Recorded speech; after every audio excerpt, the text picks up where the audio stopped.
Hey YouTube, it's Black, and I wanted to make a video for all of you who haven't been on the wikia yet or haven't seen any of the cards coming out of the next set after Cosmo Blazar, which is Lord of the Tachyon Galaxy.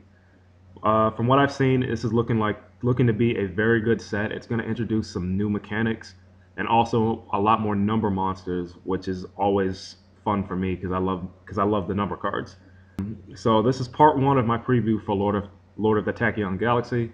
I'll be releasing these videos as I find the cards out, and this is just for those who haven't seen them yet. Okay, so first things first, this is a wind pack, and all the cards will be mostly associated around wind type monsters. From what I've seen on Konami's page, we are going to see some more Fire Fist monsters and some more support. Hopefully, maybe some Prophecy, I don't know yet, but I can only tell you what I've seen so far. But what you can expect is a new Wind Elemental Lord and hopefully some good wind support, which is always a good thing.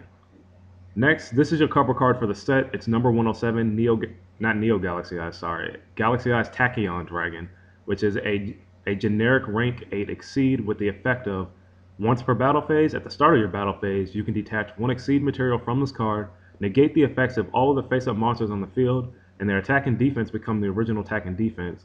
During your battle phase, if this effect was used this turn and your opponent activates a card effect, this card gains 1,000 attack till the end of the battle phase, and it can also attack twice during each battle phase this turn. Now, that's a pretty broken effect to me for the sheer fact that if your opponent tries to mirror force you and you can protect this card or safe zone this card, it gains 1,000 attack and then can continue to attack over what it's attacking over. And I can see this being made pretty easily in Dark Worlds because 2 Graphis is not a hard thing to do, and I can see them abusing it pretty much. Also, this card is a very valid honest target because it is a light. And it also has 3,000 attack with 2,500 defense, which is pretty decent for this card. Moving on, we got number 105, Burning Knuckler, Kestis the Shooting Star. That actually sounds pretty beast. But it's a rank 4 Exceed Fire type warrior with a 2,500 attack and 1,600 defense that takes 3 level 4 monsters with an effect of during either player's turn, when a Burning Knuckler monster attacks or is attacked, during the battle step, you can detach one Exceed material from this card, negate the effects of your opponent's monster. Your monster cannot be destroyed by this battle, and your opponent takes any battle damage that you would have taken from that battle instead. Now, this is a pretty good wall because it's got 2,500 attack, so there's not a lot of things that will attack over it unless they're doing certain things. And if your opponent tries to chain lance this card or something to reduce its attack, you can just detach one, protect it, and they have to take the damage you would have taken instead. So I think that's pretty good. I just think it's a little too much trouble to make because 3 level 4s is kind of difficult unless you're playing windups or something that can pop that out.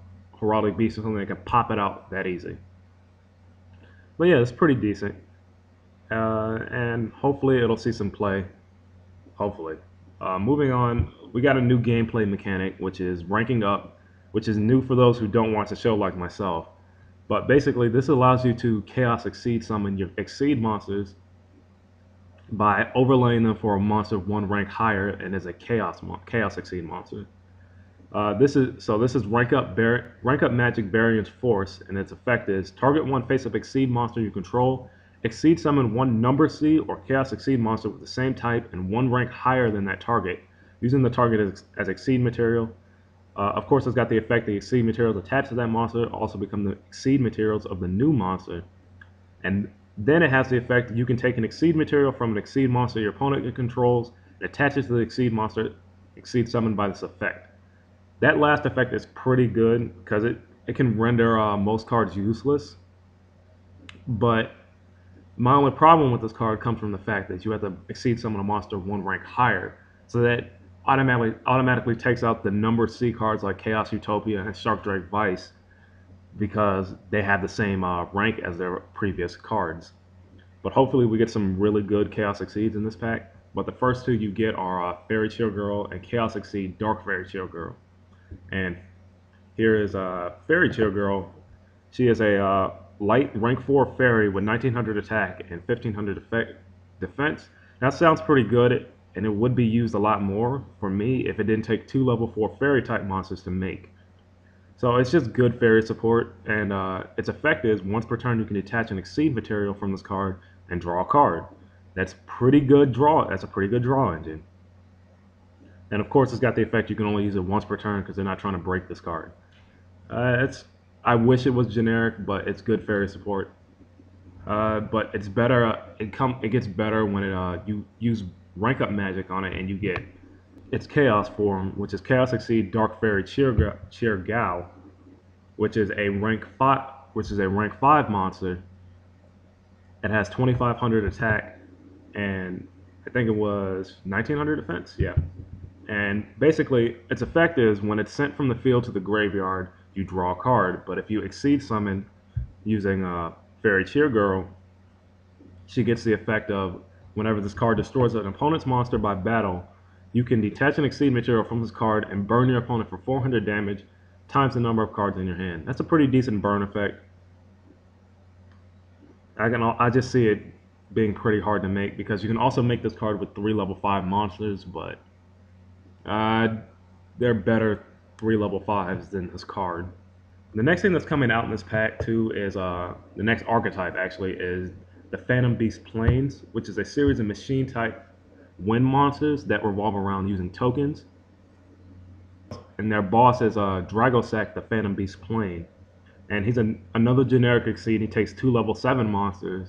And its effect is once per turn you can attach an Exceed material from this card, special summon 2 Phantom Beast Plane tokens with that are machine type, win level 3 and attack and defense of 0.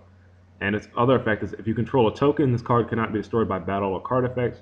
Once per turn, you contribute 1 Phantom Beast Plane monster, target 1 card of the field, destroy it, but this card cannot attack. That is a little too much for me, for the sheer fact that this card has to get tokens, and you can warning his effect because he's special summoning tokens. But it's a pretty good effect. And finally, the thing I was most excited about was Harvey Chandler, which means that Harpies are back, they're getting support, and that makes me happy. It's a pretty good effect, even though it's unconfirmed. Hopefully, this effect stays the same. Its effect is you can discard 1 Harpy monster, special summon 1 Harpy monster from your deck except Harpy Channeler or Harpy's brother. You can only use the effect of Harpy Channeler once per turn. If you control a dragon type monster, this card's level becomes 7. This card's name is treated as Harpy Lady while it's on the field or in the graveyard. So you can still use this card for you can run multiple copies of this card because it's not always treated as Harpy Lady. And I can just see this comboing well. It can pull out cards like Lightning Plover pretty easily and possibly do some great things with Harpies. But yeah, that's pretty much the end of the video. Let me know what you think about this new set, and more videos will be coming as I find out. Thank you for watching, as always. Signing